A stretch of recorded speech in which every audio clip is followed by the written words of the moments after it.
an audience that has a different background, coming at it with a more general background.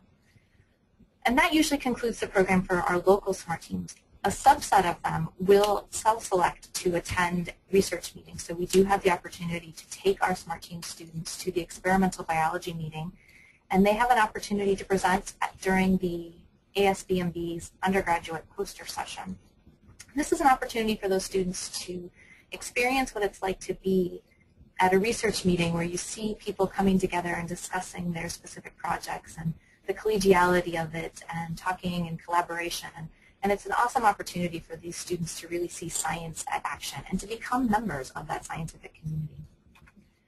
So the overarching goal of our SMART Team program is to introduce students to the community of science, and we do that as significant but peripheral participants. We recognize that this program does not put students into the lab, so they're not doing wet lab research. However, they are learning about science, and they're creating these models and tools of communication. So they are participants in that scientific community.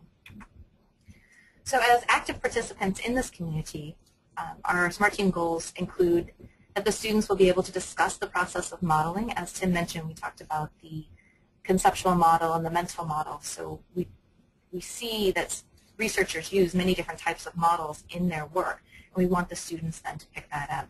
And as part of our next generation science standards that are being implemented into the high school classroom, the scientific practice of modeling is being stressed, and so this gives us an opportunity to incorporate that. We also want the students to be able to explain that relationship between the structure and the function. And so understanding that a particular structure of that protein is going to give rise to its function. But we also want them to make a connection to that bigger picture where they are able to place that protein into the larger context. We also want the students to be able to look at experimental evidence and be